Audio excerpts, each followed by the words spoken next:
Muy bien, pues la semana pasada comencé a hablarles del juicio del Gran Trono Blanco. Este es un juicio que, como vimos, se llevará a cabo 1000 años después del Tribunal de Cristo, el cual es el evento donde se premiará a los creyentes por su servicio a Dios en esta tierra, ¿verdad?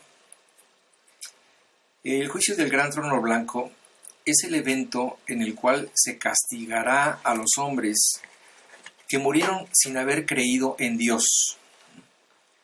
Y de acuerdo con sus obras se determinará el grado de castigo, aunque para todos los que estén allí, su destino será la pena de eterna perdición, excluidos de la presencia del Señor y de la gloria de su poder, como dice en 2 de Tesalonicenses 1:9.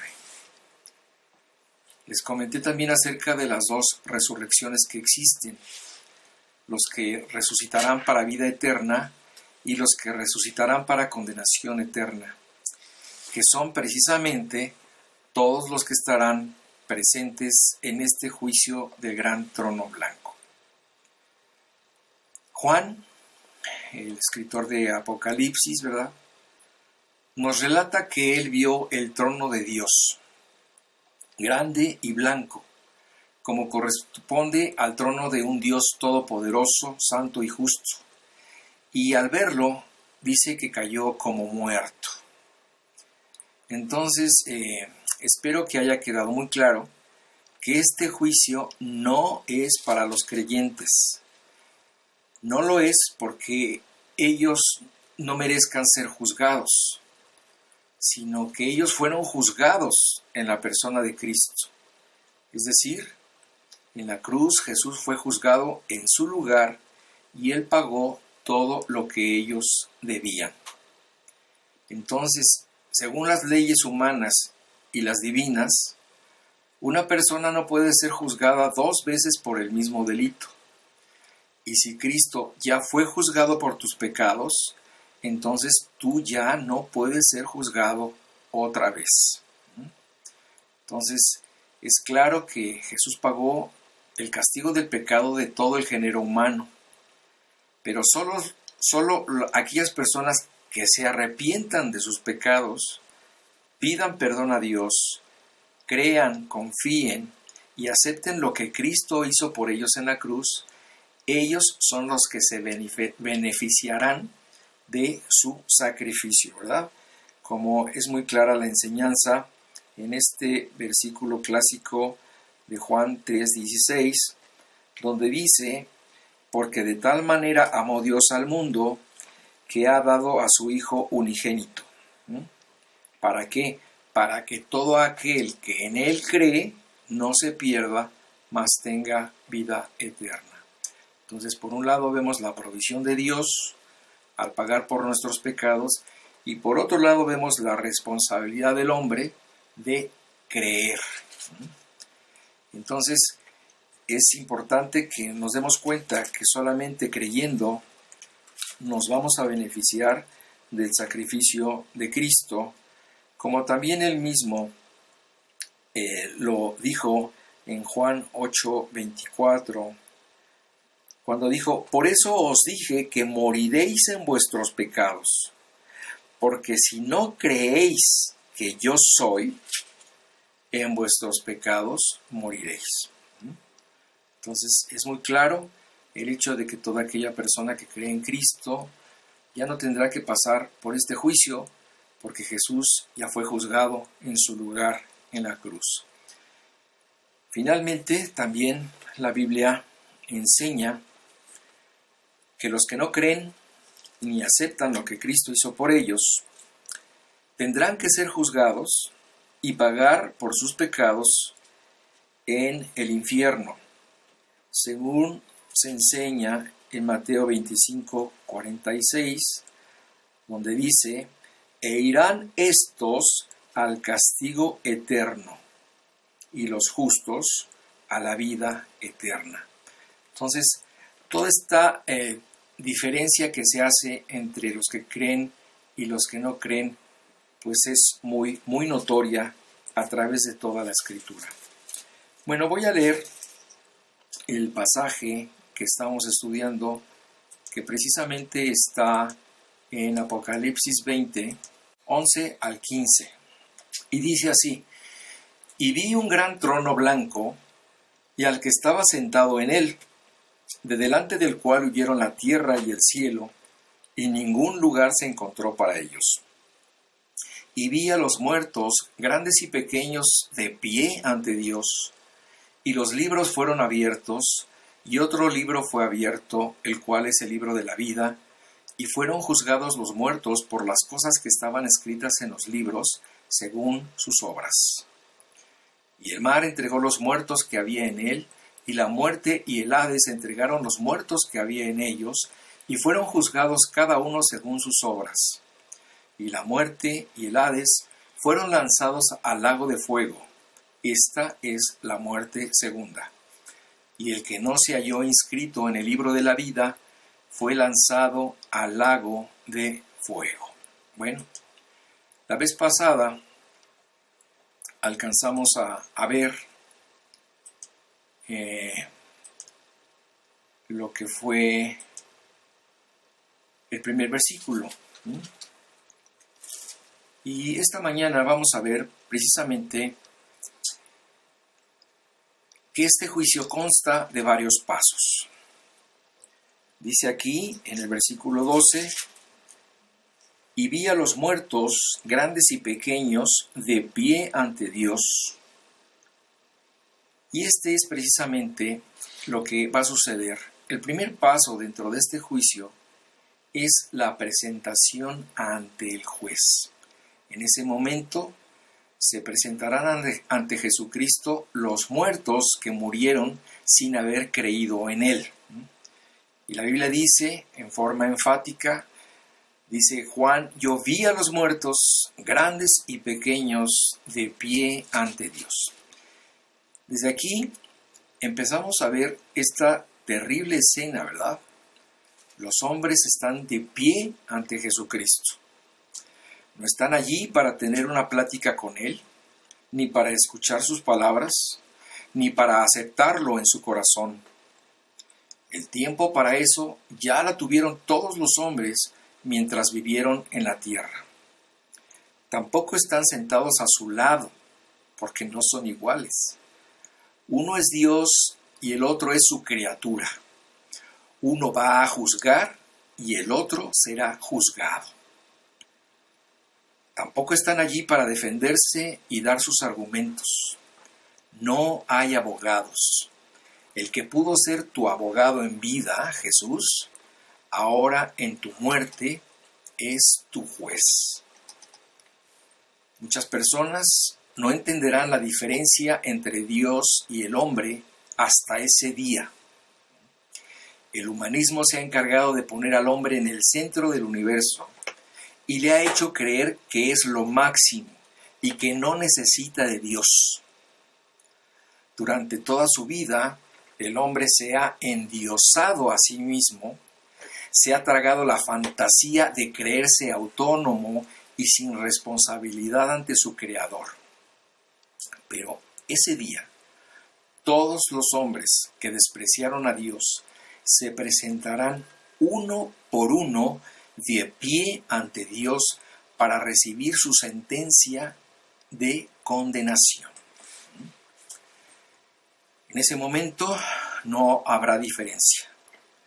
No importará si en esta vida fueron grandes o si fueron pequeños, si fueron ricos o pobres, cultos o ignorantes. Todos están frente a frente ante Dios para recibir su sentencia por haber rechazado la provisión de salvación que Dios les regaló a través de su Hijo Jesús, pero que rechazaron. Ese día se te hará una sola pregunta. ¿Tienes al Hijo de Dios en tu corazón? Si tu respuesta es no, entonces no tendrás vida eterna, porque no creíste en Él. Y entonces ya no habrá nada que hacer, porque dice la Biblia en 1 de Juan 5:11 que la vida eterna está en su Hijo. En Juan 5:21 dice que el Hijo al que quiere da vida. Y en 1 de Juan 5:12 dice, porque el que tiene al Hijo tiene la vida. El que no tiene al Hijo de Dios, a Jesucristo, no tiene la vida. No hay más argumento, no hay más que decir. Esta sentencia está muy clara, es muy sencilla y muy fácil de entender. La vida eterna depende de Jesús. Contrario a lo que muchas personas piensan, el destino de tu alma no se define después de morir, sino se define en esta vida. La ignorancia sobre este punto hace que muchos desde aquí traten de ayudar a los que están allá. Pablo, por ejemplo, ya nos hablaba de algunos que en su tiempo se bautizaban por los muertos.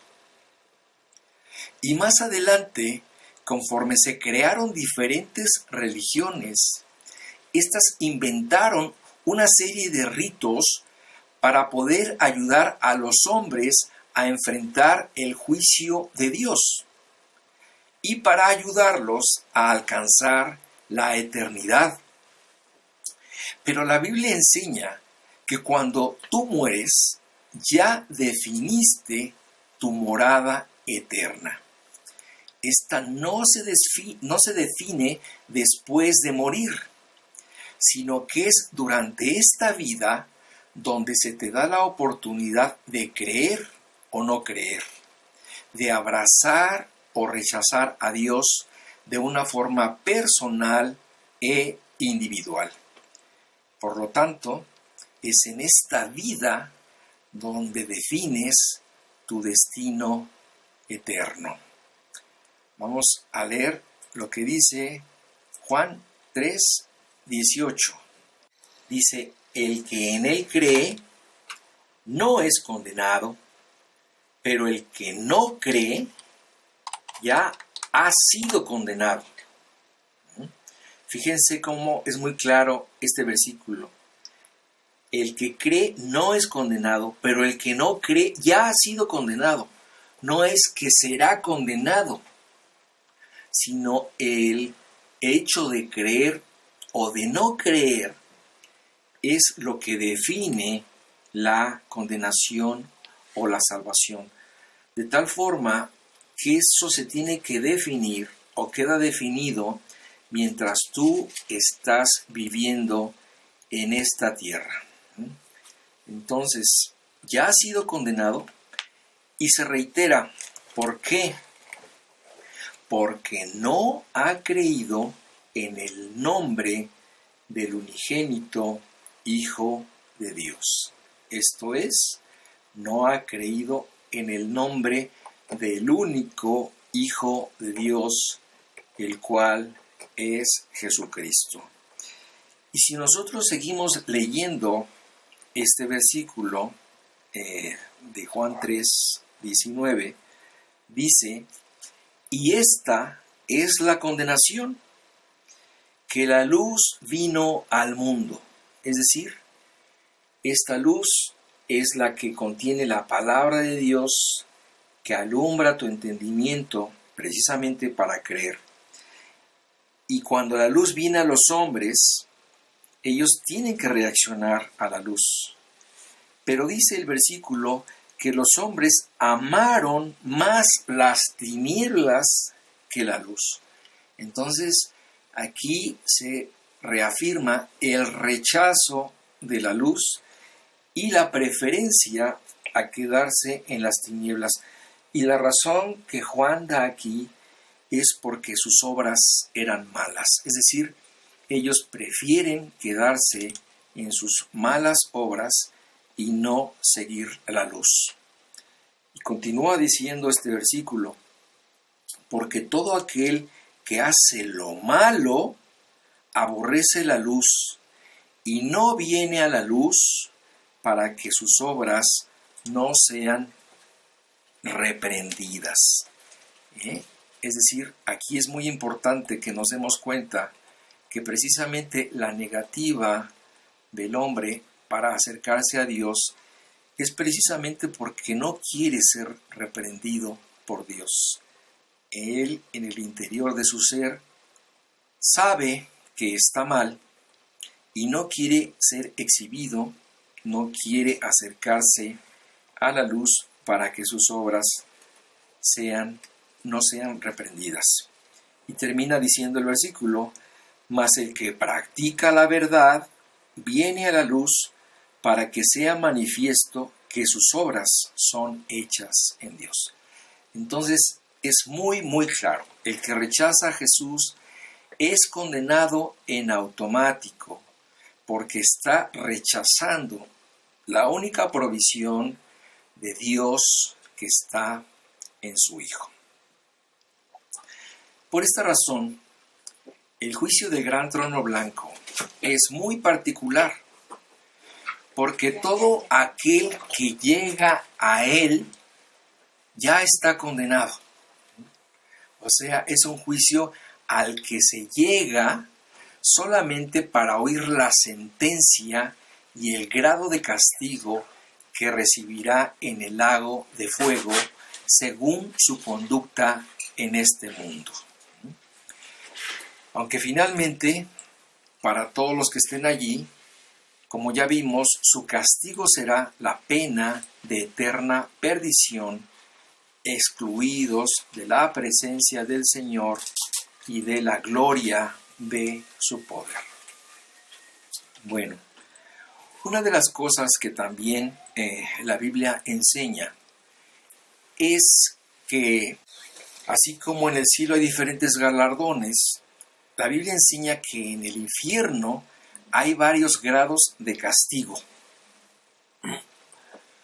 No sabemos cómo será esto, ¿verdad? No hay una explicación más detallada de qué es lo que va a suceder para hacer esta diferencia entre castigos. No sabemos cómo será esto, pero Jesús lo mencionó en varias ocasiones. Por ejemplo, en Mateo 10, Jesús dijo que el castigo para Sodoma y Gomorra sería más tolerable que para aquellos que rechazaron a sus apóstoles. En Mateo 11 les dijo a las ciudades de Corazín y de Betsaida que su castigo sería mayor porque rechazaron los milagros de Jesús. Y en Mateo 12 les dijo a los fariseos que por su hipocresía recibirían mayor condenación. Entonces, hay una enseñanza acerca de los diferentes grados de castigo que habrá en el infierno, pero hasta ahí llega la información. No tenemos más detalles, pero finalmente, como les decía, todos estarán en un lugar de castigo eterno. Bueno, el siguiente paso en este juicio será la apertura de los libros. Es decir, aquí en este pasaje que leímos, dice en el versículo 12, y los libros fueron abiertos, y otro libro fue abierto, el cual es el libro de la vida. Es decir, aquí se habla de libros. En estos libros está registrada la vida de cada hombre que ha vivido en esta tierra, desde que fue concebido hasta su muerte física. Cuando tú tengas que comparecer ante el juez, se pedirá tu libro, tu historia de vida, tu expediente, y se abrirá y se leerá. Como te dije antes, no para determinar tu suerte, sino para determinar tu grado de castigo. ¿Qué se juzgará en ese juicio? Bueno, entre esos libros de los que nos habla este pasaje, seguramente se abrirá la Biblia para establecer las bases sobre las cuales serán juzgados los hombres sin Dios, como dice en Romanos 2:16.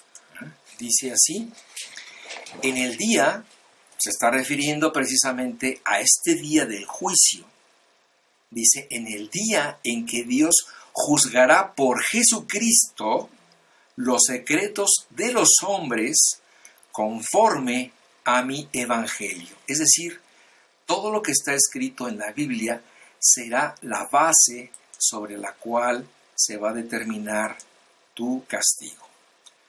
Lo primero que se juzgará será tu actitud hacia el evangelio de Jesús. Esto es, ¿qué hiciste con la cruz de Cristo? ¿Te burlaste de su sacrificio? ¿Lo ignoraste? ¿Lo rechazaste? Y precisamente tu rechazo hacia Él será la causa que justificará la razón por la cual estarás en ese juicio y la razón de tu condena. Como leí hace rato, el que rechaza la luz, será condenado. Dice la Biblia también que tú serás juzgado por tus palabras. Esto lo dice en Mateo 12, 36 y 37. Dice así: mas yo os digo que de toda palabra ociosa que hablen los hombres, de ella darán cuenta en el día del juicio. Porque por tus palabras serás justificado y por tus palabras serás condenado. Dice la Biblia también en Eclesiastés 12, 14, que nosotros también, las personas que estén allí, serán juzgadas por los secretos de su corazón, porque Dios traerá toda obra a juicio, juntamente con toda cosa encubierta, sea buena o sea mala. Dice el Salmo 44, 21. ¿No demandaría Dios esto? Porque Él conoce los secretos del corazón. Decía un predicador muy famoso del siglo XIX, D.L. Moody, que si alguna persona inventara una cámara para tomarle fotos al corazón, nadie la compraría, porque nadie quiere que se vea lo que realmente hay en su corazón. Sin embargo, Dios tiene filmados y grabados a todos, y ese día correrá el video. Finalmente también dice la Biblia en Mateo 16, 27, porque el Hijo del Hombre vendrá en la gloria de su Padre con sus ángeles, y entonces pagará a cada uno conforme a sus obras. Si te das cuenta, la constante en estos versículos es acerca de las obras como el parámetro para determinar el castigo en la condenación eterna. Es importante darnos cuenta el lugar que Dios le da a las obras humanas en general. Para el creyente servirán para premiarlo o no premiarlo en el tribunal de Cristo. Y las obras para el incrédulo servirán en el juicio del gran trono blanco para determinar el grado de su castigo, como lo cuenta la Biblia en Lucas 12, 47 y 48, precisamente en la parábola del siervo fiel. Dice así: aquel siervo que, conociendo la voluntad de su Señor, no se preparó ni hizo conforme a su voluntad, recibirá muchos azotes.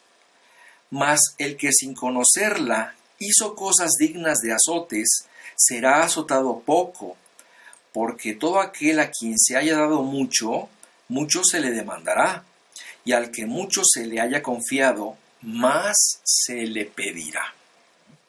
Entonces aquí vemos las obras para determinar premio en el creyente y las obras en el incrédulo para determinar el grado de su castigo. Pero algo que quiero que quede muy claro es que la enseñanza bíblica dice que nunca las obras del hombre servirán para alcanzar por medio de ellas la salvación. No es por despreciar la obra humana, porque aunque el hombre pueda hacer cosas extraordinarias, para esto de la salvación no alcanzan. Sus grandes méritos, logros, obras y sacrificios nunca serán suficientes para satisfacer las demandas de un Dios que solo se complace en su Hijo, porque solo Él es el prototipo del hombre perfecto, quien cumplió toda su ley y quien nunca pecó.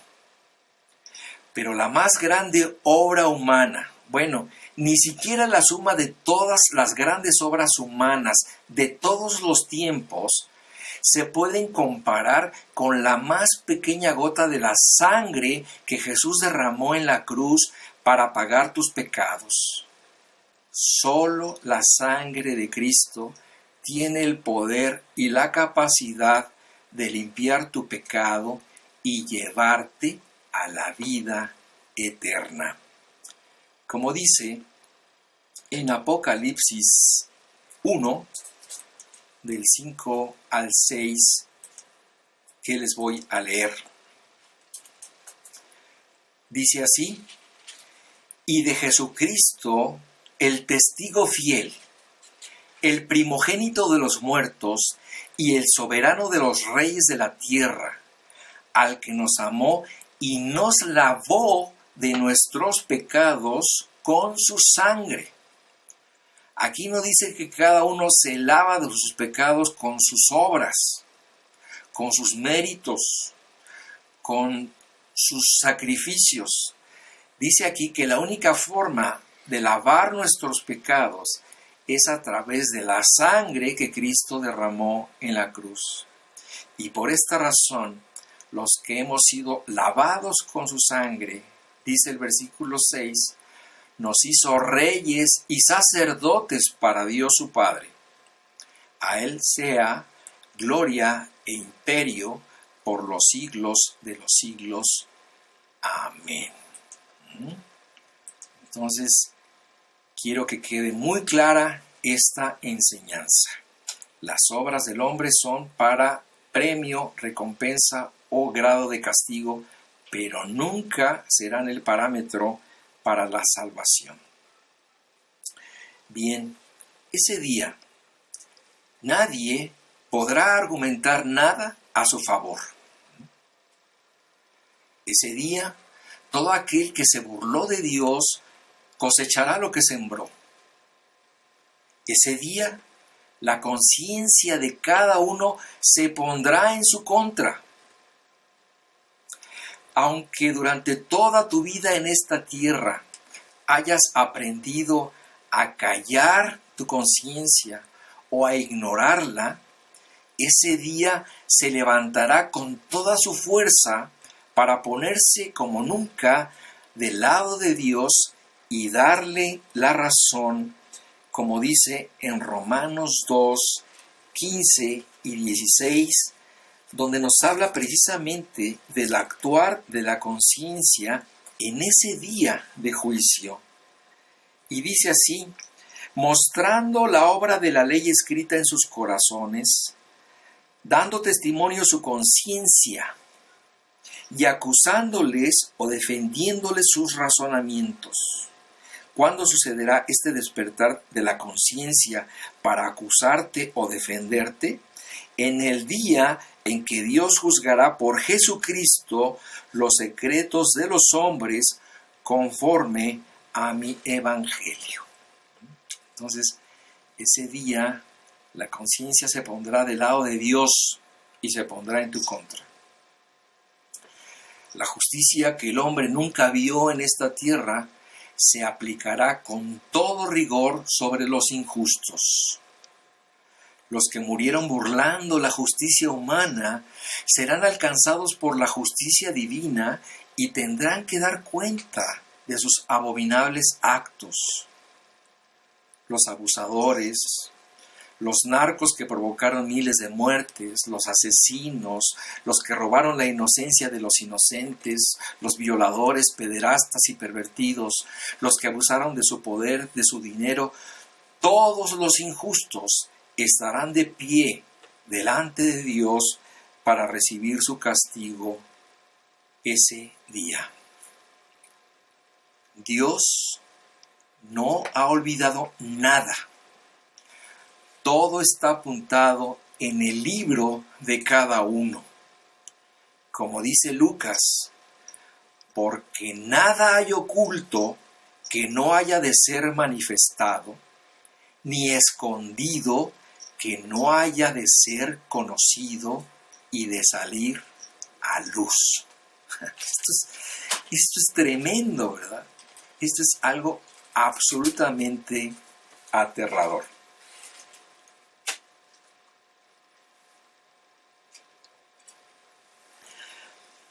A mí me llamó mucho la atención de este documental que les comenté la semana pasada, que vi del desierto de Saqqara, porque los arqueólogos descubren que el tal Waqti, supuesto dueño de la tumba que descubren, en realidad no era suya. Se la robó a su hermano.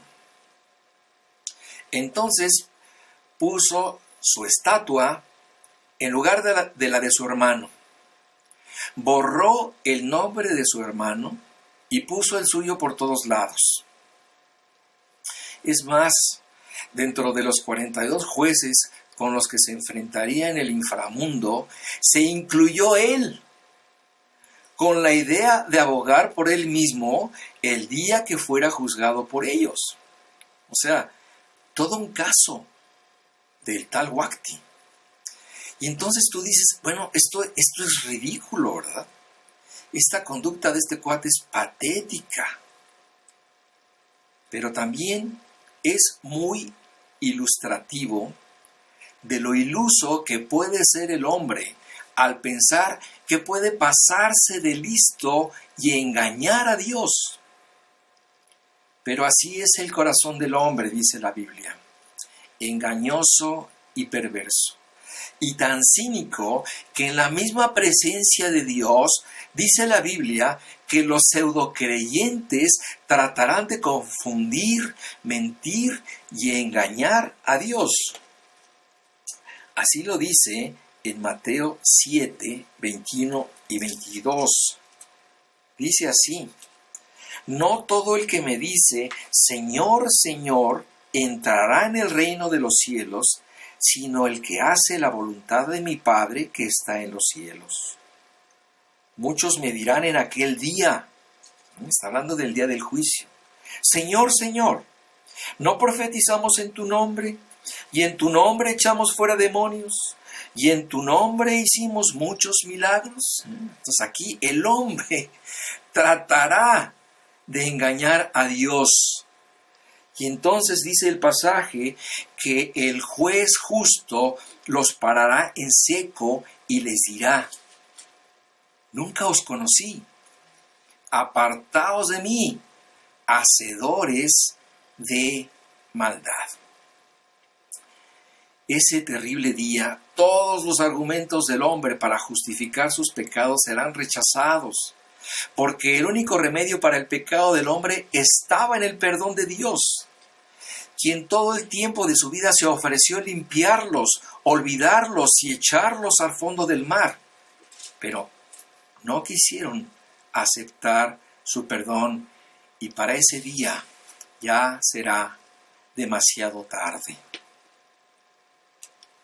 Aún para aquellos que se atrevan a decir: es que a mí nadie me habló de Dios, Dios les dirá: desde que tuviste uso de razón, yo te hablé a gritos desde el cielo. Desde mi naturaleza y desde mi creación te mostré mi existencia y mi grandeza.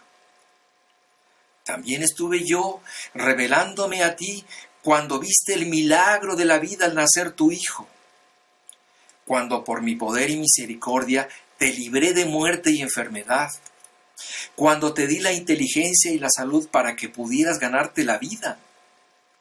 Pero ante tantos milagros, ante tanta bondad y amor de mi parte, decidiste darle la gloria a los médicos, a la ciencia, a tu inteligencia, a tu fuerza, a tu suerte, a lo que fuera.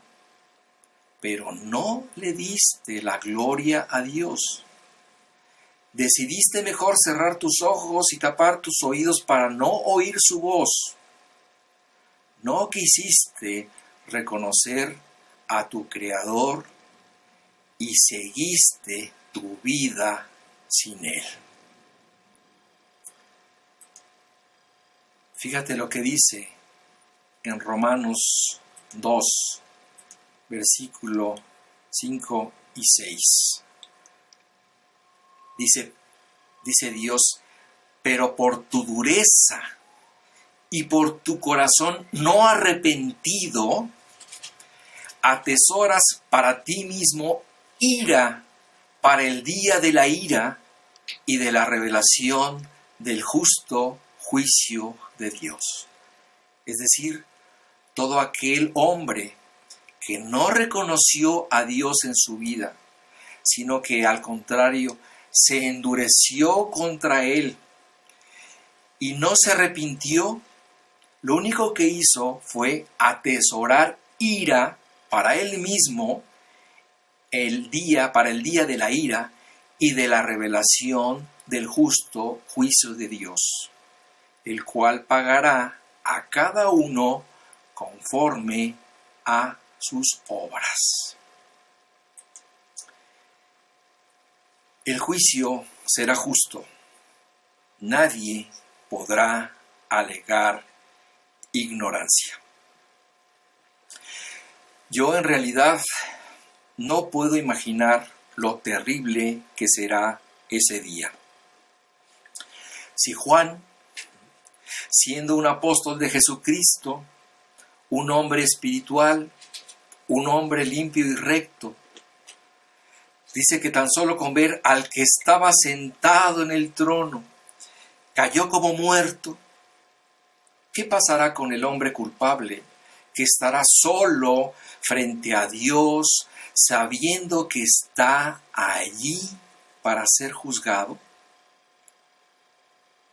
Como dice en Hebreos 10, 29 al 31. Fíjate qué duras palabras nos da el autor de este libro. Dice: ¿cuánto mayor castigo pensáis que merecerá el que pisoteare al Hijo de Dios y tuviere por inmunda la sangre del pacto en la cual fue santificado, e hiciere afrenta al Espíritu de gracia? Pues conocemos al que dijo: mía es la venganza, yo daré el pago, dice el Señor.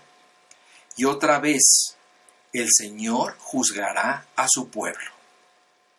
Y concluye: horrenda cosa es caer en manos del Dios vivo. Horrenda cosa es caer en manos del Dios vivo. Bien, ¿cuánto tiempo durará este juicio? Bueno, no sabemos cuánto tiempo durará. Imagínate cuántos muertos ha habido desde que el mundo es mundo. Se calcula que en la actualidad cada día mueren unas 150,000 personas. Entonces, para el tiempo del juicio, la cuenta va a ser bastante grande. Una pregunta. ¿Solo Dios y los juzgados estarán presentes en ese juicio? En realidad, para mí no está claro si los creyentes estaremos presentes mientras se lleva a cabo el juicio en contra de los incrédulos. En lo personal, no sé si me gustaría estar ahí. Por un lado, ha de ser muy satisfactorio ver cómo la justicia de Dios triunfa sobre la maldad. Pero por otro lado, me daría mucho dolor ver a gente que quise ser exhibida y sentenciada por su incredulidad a un destino de condenación. Yo creo que sería muy doloroso. Yo pienso que si nos tocara estar allí para ver todo este juicio, seguramente después Dios se encargaría de borrar de nuestra mente el recuerdo de ese terrible juicio. Y también el recuerdo de la existencia de nuestros seres queridos que se perdieron. Solo así podríamos disfrutar cabalmente de la eternidad.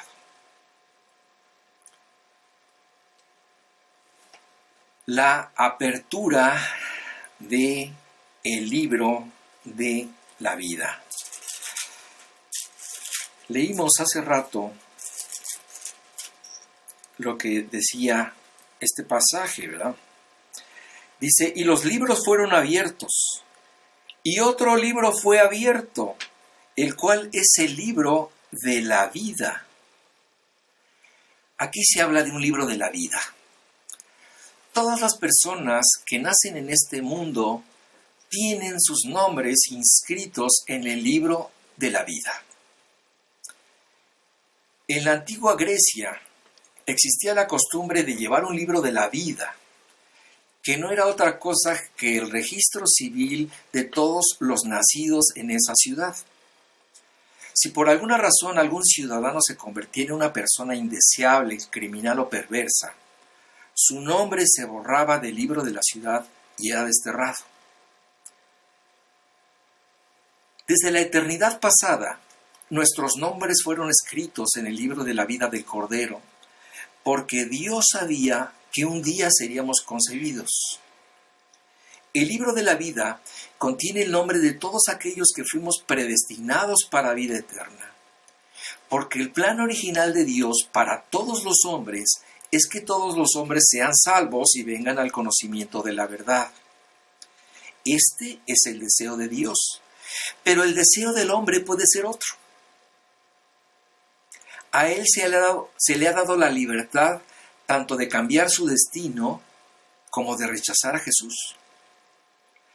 Entonces, de su decisión a favor o en contra de Dios, dependerá de que su nombre permanezca en el libro de la vida o de que sea borrado. La Biblia da un ejemplo en Apocalipsis 13, 7 y 8, donde dice que todos los que adoren al anticristo, a la bestia, es decir, todos los que rechacen a Dios, serán borrados del libro de la vida. Entonces, la conclusión es que toda aquella persona que rechace en vida a Dios, su nombre será borrado del libro de la vida. Hay un corito cristiano que yo aprendí de muy joven, muy conocido, que dice: cuando allá se pase lista, dice, cuando allá se pase lista, a mi nombre yo feliz responderé. Bueno, esto solo puede pasar en el tribunal de Cristo, ¿verdad? En el juicio de los creyentes. Porque todos aquellos que sean creyentes estarán allí en ese tribunal. Y en ese tribunal su nombre estará escrito. Y entonces se te podrá pasar lista. Pero en el juicio del gran trono blanco no se podrá pasar lista, porque nadie podrá responder presente, porque todos los que estén allí serán las personas que rechazaron a Dios en vida, y por esta razón dieron lugar a que sus nombres fueran borrados de la lista de Dios. Dice el versículo 13, y el mar entregó los muertos que había en él, y la muerte y el Hades entregaron los muertos que había en ellos, y fueron juzgados cada uno según sus obras. Antes de que el mar dejara de existir, entregó a todos los muertos que había en él para ser juzgados. Cada parte de su cuerpo que fue devorado por cientos de peces, ¿verdad? Lo que quedó, que se desintegró con el tiempo, todo, absolutamente todo, será reintegrado nuevamente para formar ese cuerpo y ser presentado ante Dios. La muerte hará lo mismo. Entregará a todos aquellos que están en sus dominios. Todos los muertos, los incinerados, los desmembrados, los no recuperados, todos los muertos estarán allí de pie ante Dios. El Hades, que es el lugar de los muertos, que es un lugar de tormento a donde todos los inconversos murieron y han sido llevados después de morir. El Hades también entregará a esos muertos que contiene en ese momento, como lo dice también la Biblia en Lucas 16, 22 y 23. Nos habla de que aconteció que murió el mendigo y dice que fue llevado por los ángeles al seno de Abraham.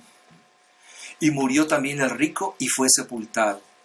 Y en el Hades alzó sus ojos, estando en tormentos, y vio de lejos a Abraham y a Lázaro en su seno. Es decir, aquí la Biblia nos habla de que el Hades es el lugar de tormento a donde todos los inconversos que murieron han sido llevados después de morir.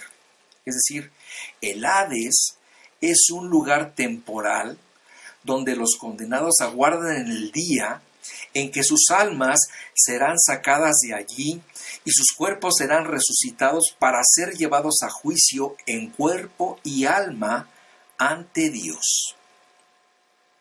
En resumen, la idea de Juan al hablar del mar, del Hades y de la muerte es que al final todo muerto, donde quiera que se encuentre, será recuperado.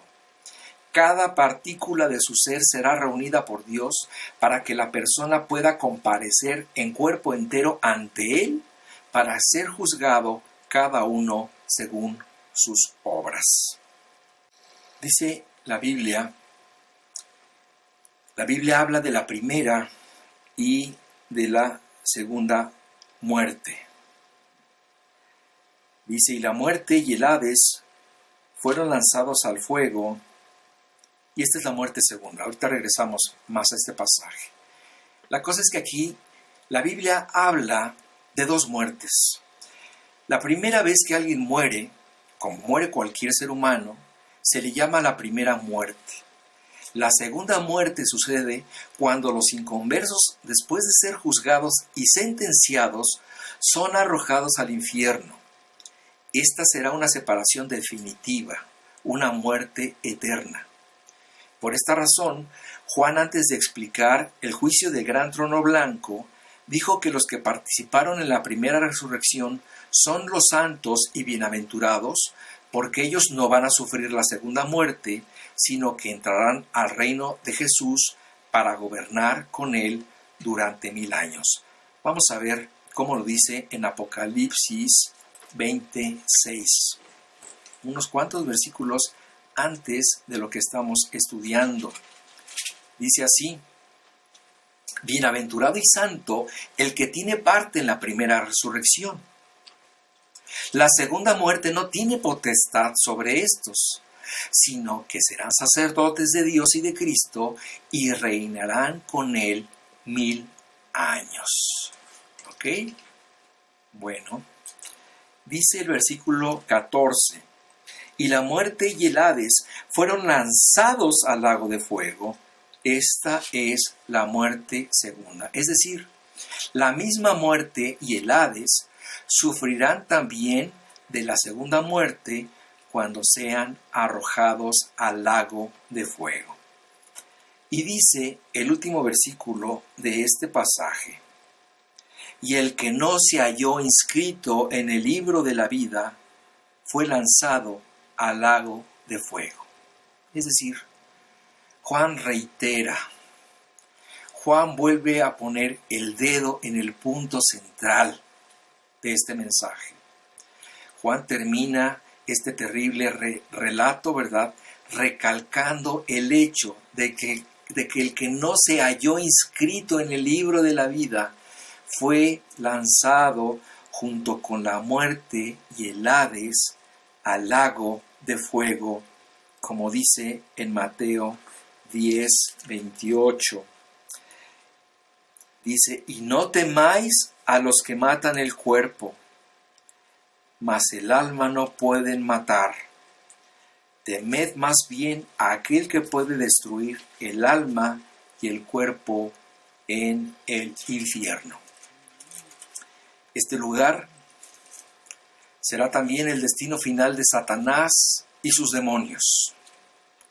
También en ese lugar serán echadas las dos bestias, el anticristo y su falso profeta.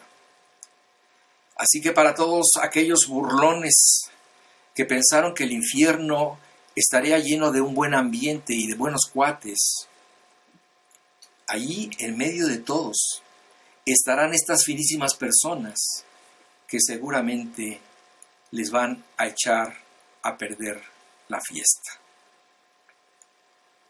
Este es el infierno del que Jesús habló 3 veces más que del cielo. La simple insistencia por parte de Jesús sobre este tema nos debería de poner en alerta. Este lugar es el Gehenna, el destino final de todos aquellos que rechazan a Dios.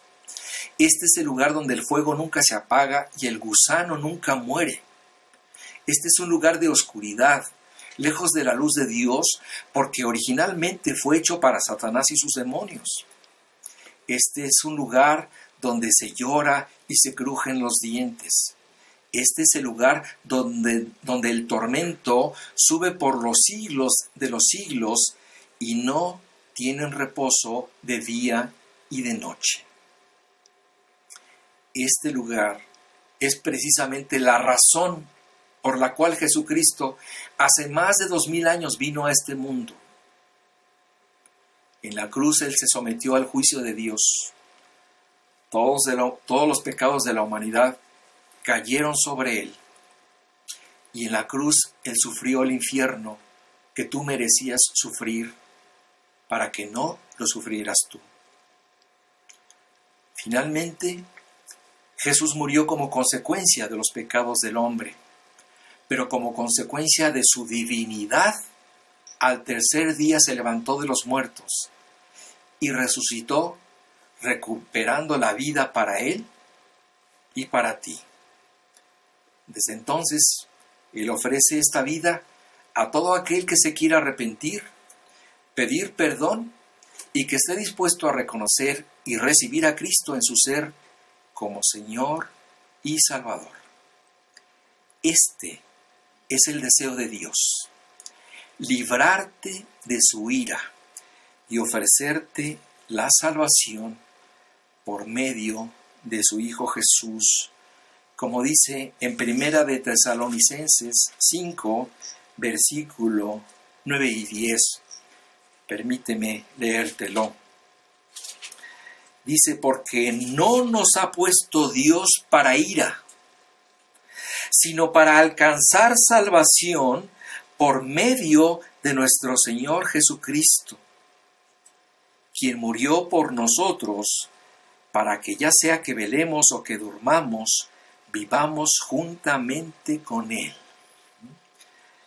Tú fuiste para alcanzar salvación por medio de nuestro Señor Jesucristo, no para ira. Depende de ti que tú alcances el propósito para el cual fuiste creado.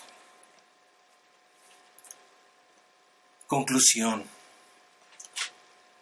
Definitivamente, el anuncio de un juicio venidero sería la peor noticia del mundo si no hubiera una salida y si no hubiera una forma de eludirlo. Sin embargo, hoy todavía Dios está a tu alcance, si tan solo te dejas alcanzar por Él. Todavía hoy permanece su mano extendida para todo aquel que la quiera tomar. Solo un terrible futuro espera para aquellos que prefieran montarse en su orgullo antes de humillarse ante su Creador, pidiendo misericordia y perdón. Hoy que tienes vida, todavía estás a tiempo de cambiar tu destino. En Cristo Jesús hay salvación. Es muy sencillo lo que tú tienes que hacer. Tienes que arrepentirte sinceramente, pedirle perdón a Dios por tus pecados. Después tienes que aceptar el hecho de que Jesús fue juzgado en tu lugar en la cruz a causa de tu pecado. Y finalmente tienes que creer en Él y recibirlo en tu vida como tu Señor y tu Salvador. Bueno, con esto hemos terminado nuestro estudio acerca del juicio del gran trono blanco.